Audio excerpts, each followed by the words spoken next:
And I'm Sharaad Kuttan. You're watching Consider This, the show where we want you to consider, then reconsider what you know of the news of the day.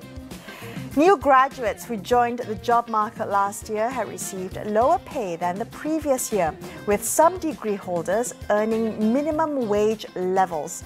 Now, according to the Malaysian Statistics Department, the majority of fresh graduates took jobs offering between RM1,000 to RM1,500 in 2020. Now, this compared to a range of RM2,000 to RM2,500 in 2019.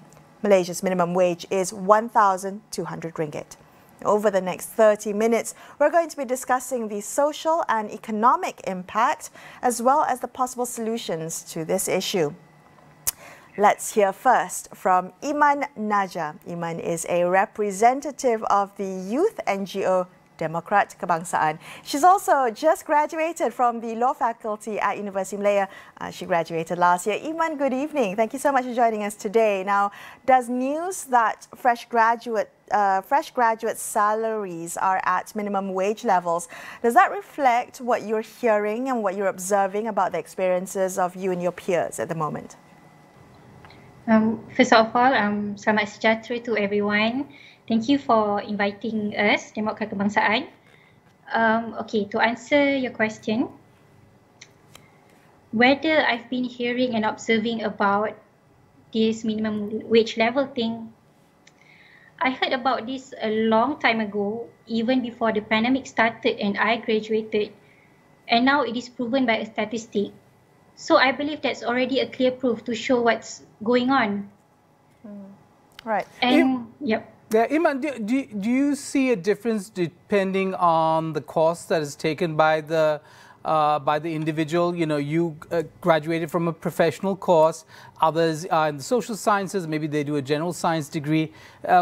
What do you understand makes a difference in terms of entry-level wages? Okay, so I graduated from a so-called professional degree, right? And after I graduated from law faculty, I have to do my chambering, right? And when you are asking that whether there's a difference between those who did so-called professional, traditional degree, even for us, I believe you have heard of National Young Lawyers Movement, who advocate for minimum wage for chambering students, and that's us in the legal fraternity, in the so-called professional industry, as someone who graduated from LLB, right? So if us, the so-called professional graduates are experiencing this, what more the rest? In my opinion. Right. Iman, do you agree? You know, I'm sure you've read comments made by the Minister in the Prime Minister's Department in charge of Economic Affairs, Mustafa Mohamad, saying that graduates should be grateful for a job, even with a low salary. I'm just wondering whether you agree with these statements, and not just him, but made by several other cabinet ministers as well. Are you and your peers just grateful to have a job at this time, regardless of the pay? All right. Syukur kepada Allah atas nikmat yang diberi, but we question the industry. I'm so grateful that I have an employment that I also want my friends to receive the same, if not better. Hence, this issue of gratefulness shouldn't make us sweep this issue under the carpet. And my personal view, as a youth, as a fresh graduate, I feel that this statement is made in favor of industry players instead of us. The fresh graduates who are nearly at the bottom of the pyramid. Better narratives that should be put forward are the industry and government doing enough with the policies to ensure that employers pay minimum wage to us. Last year, the government announced program subsidi upah under Penjana, which granted 1,200 to companies with less than 75 employees, SME, right? And statistics shows that by April 2020, approximately 248,000 companies had applied for the subsidy. Are things becoming better after the said subsidy was received by the employer? How the subsidy is utilised to ensure that the employees are paid minimum wage with the subsidy received? Did the government, through Ministry of Human Resources, monitor that after the subsidy payout. I know that it sounds like I'm asking why and how a lot, but because in the midst of this craziness that we're in, our future are filled with questions. No, and for sure. uncertainties. You should be asking Iman, how very and why. quick, yes, and very quickly, do you think this is a temporary, phase that because of the recession and because of COVID, that once there's an economic recovery, things will get better and it'll be reflected in your wages? The thing is, we've been talking about minimum wage, like I said, since before the pandemic started. During the previous government time, people march on the street to ask for minimum wage raise, and we get this 1,200 lah, right? So when we're talking about if the economy recovered, hopefully whether these minimum wage issues will be settled, I believe that it will still be an issue, because if we keep giving leverage years after years, even before the pandemic started and etc., berdolak-dalih tentang isu minimum wage, how can we say that if the economy recover, the economic gap will not be will be better? In my opinion, I know we should be optimistic about the future, or else we will all go crazy this time. But based on my observation, there's a lot that needs to be done first, and it needs to start with addressing the issue instead of adding salt to the wound with all these headlines about the youth who are always not doing enough. Iman, thank you so much for speaking with us and sharing your perspectives. We appreciate your time. We're going to take a quick break here on Consider This, but more on this topic in just a couple minutes, so stay tuned.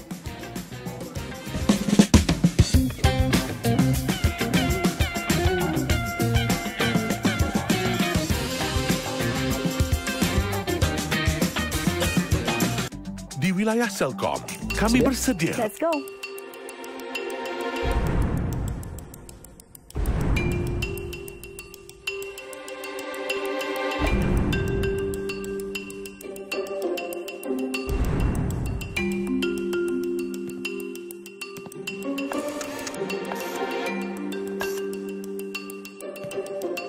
Pengalaman baru di Astro AWANI. Hanya di saluran 501.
Hello, thanks so much for staying with Sharaad and I on Consider This. Let's continue our conversation that most Malaysian fresh graduates had entered the job market in 2020 and are just earning above the minimum age. Dr. Nurhani Ibrahim joins us on the line now. She's a senior lecturer at the Business and Management Faculty of UiTM Sarawak. She's also a member of the National Wage Consultative Technical Committee. We're delighted to have her on the show tonight. Nurhani, welcome. Can you help us understand what do fresh graduate salary levels indicate about the economy? I mean, why is it important for us to monitor these levels? And what does it tell you that these entry-level salaries have fallen to minimum wage levels? Okay, thank you for having me in the show. But I think probably before that, I would like to say something about what has been reported by Bank Negara and also by DOSM. Okay. Now, according to Bank Negara's Economic Development report in 2018, the starting salaries, after adjusted for inflation, it has actually declined for those with tertiary education between the period of 2010 to 2018. So a fresh graduate with a diploma earned a real salary of only about 1,376 in 2018. And more recently, the DOSM chief statistician reported that new graduates who joined the job market last year received lower pay than the previous year, which with most getting the absolute lowest salary allowed by law. Now, new degree graduates recorded a decrease in monthly income, where the majority of them actually earn between 1,000 to 1,500 in 2020, compared to 2,000 to 2,500 in 2019. But on the other hand, you see that those with only PMR, SPM, STPM, or certificate level qualification have seen their starting salaries rise between 1.1% to 4.6%. So it appears that there is an inverse relationship between qualification and growth in starting wages, with the least qualified, that is PMR level, experiencing the highest growth rate, and the most qualified, like those with master's degree, experiencing the highest decline. So what exactly does this indicate? Now, it indicates that economy is not creating enough high-skilled jobs for our graduates, as the government is actively encouraging the institutions of higher learning to produce more graduates in various fields.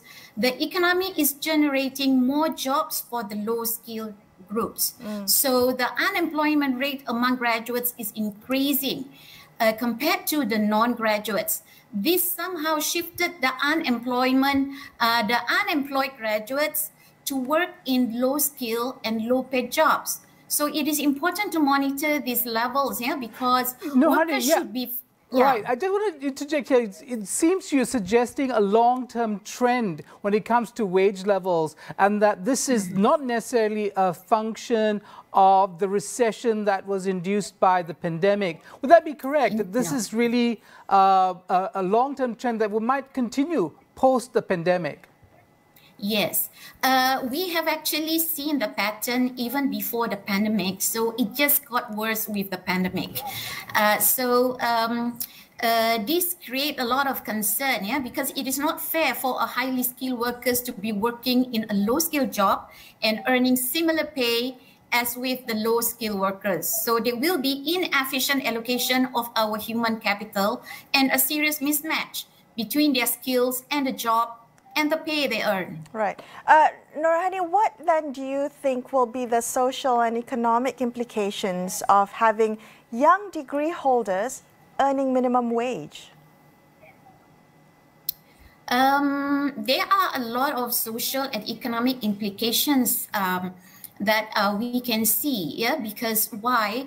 Those who are earning below minimum wage or at minimum wage, so obviously they might be in poverty, okay, and probably with so low a pay, it might discourage fresh graduates from entering the labor force. So this,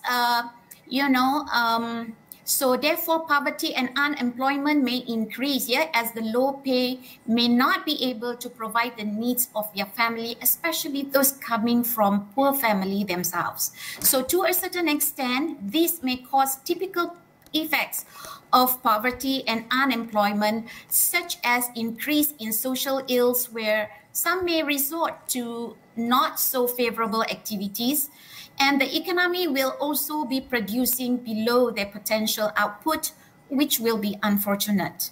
Nurhani, do you think that the government was wrong to embark on a policy of encouraging more and more graduates? We had this massification of higher education in the 70s, followed through the 80s, with the assumption being that with higher education, people will get better wages and incomes. Is that assumption largely now laid to waste? I mean, should we rethink those assumptions?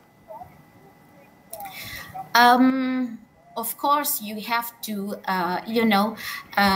the fresh graduates, they have actually invested their time and money, for them to acquire the skills that they want. Okay, so of course, it's very important for us to actually acquire higher skills.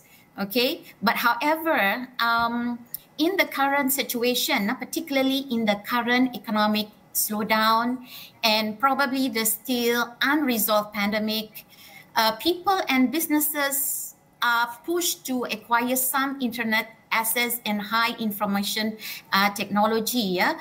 So what the statistic has shown, actually, there are jobs in IT related services that has continued to increase when other category of jobs has shown a decline since last year. So what we are trying to say here is that fresh graduates need to adapt to the changing job market. Yeah. Okay. So, but you did say just now that the economy is not actually creating enough high-skilled jobs, and I'm just wondering, what is it? Is it a mismatch of skills for what's required within industry?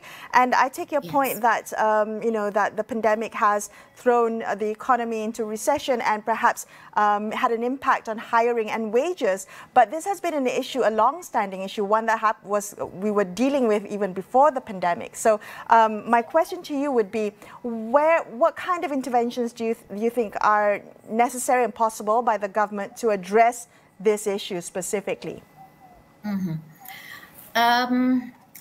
Personally, I think that the government can trigger an upward trend in the salary of fresh graduates by increasing their pay in their job category for government servants or officers. Now, the private sector may, to a certain extent, follow the trend. But I think even more crucial is to have a transformation or reform on the wage system that restructure the job requirements to use higher skills that produce higher productivity, that will give a win-win benefit for both the employers and the skilled employees. Yeah. So the economy may need to be pushed further to progress into a higher value chain. So we need collective collaborations, between the government, the employers, and the employees, so that they can come together, so that they can restructure and have a wage reform, so that there will be more creation of jobs for the highly skilled workers. Yeah. Right. So as of now that we have, it's just not enough. Yeah. Okay, thank you so much for speaking with us tonight. We appreciate your insights. We're going to take a quick break, another quick break here on Consider This. More in just a couple minutes. Stay tuned.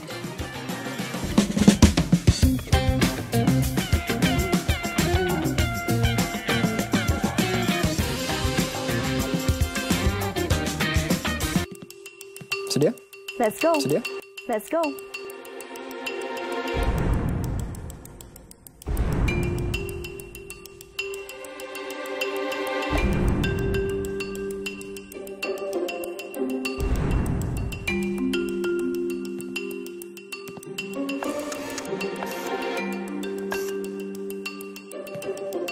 Pengalaman baru di Astro AWANI. Hanya di saluran 501.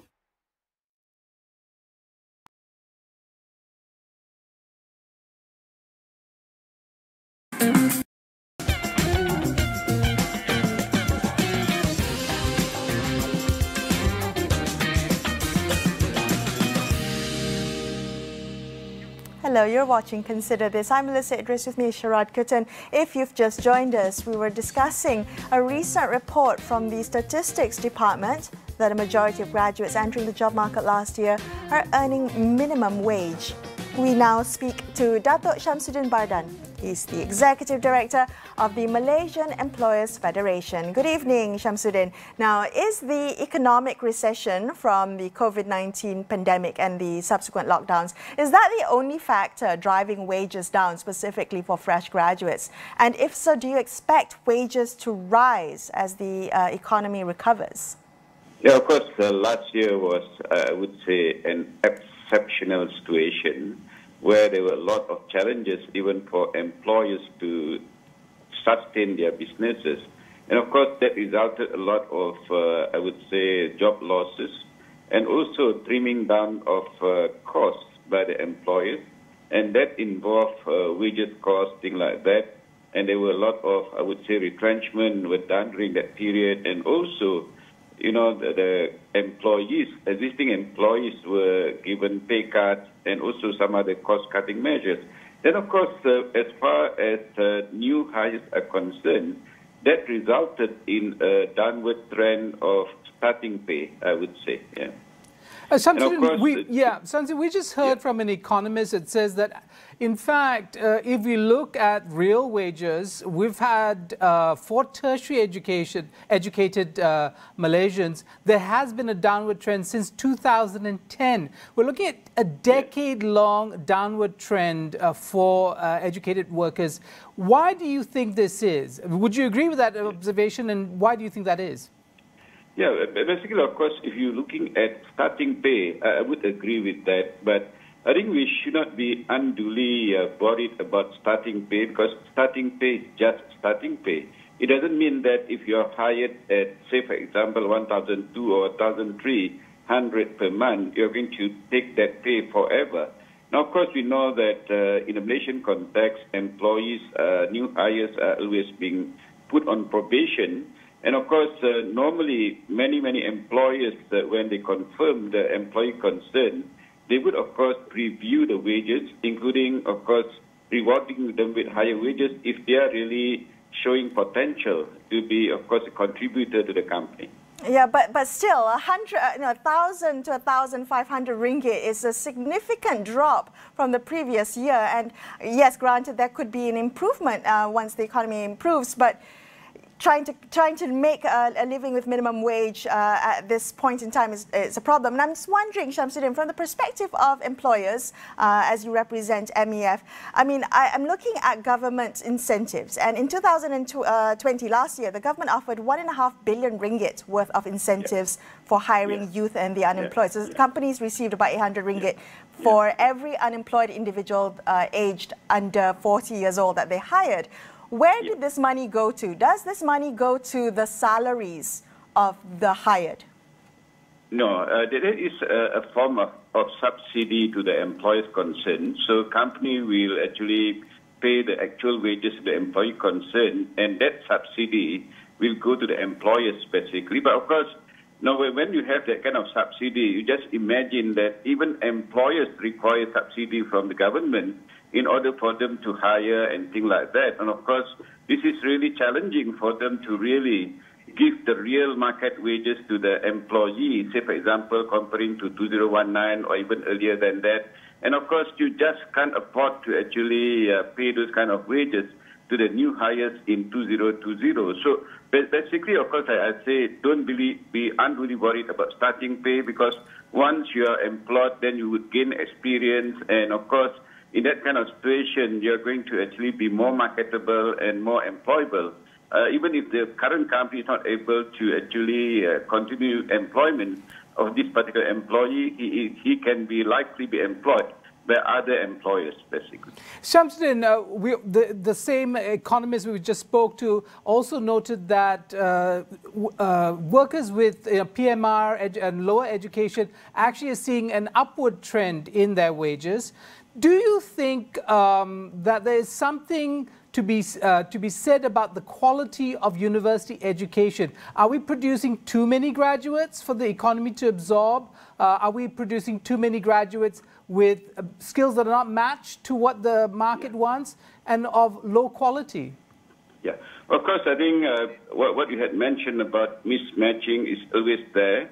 So what is really happening even currently is basically the universities will produce graduates, but they are not really meeting the requirements of the employers, and the employers that actually employ them or hire them need to retrain these people. And of course, during that retraining, you are still considered as an employee. And this is where it is considered really as a cost to the employer, because the employee concerned may not be fully meeting the requirements of the employer. And I would say that this kind of trend to say that universities produce graduates, they are not employable, and then the employers will train them up to meet their requirements, I think somehow this has to stop, because the capacity of the private sector employers to train up these graduates are very limited, basically. Okay.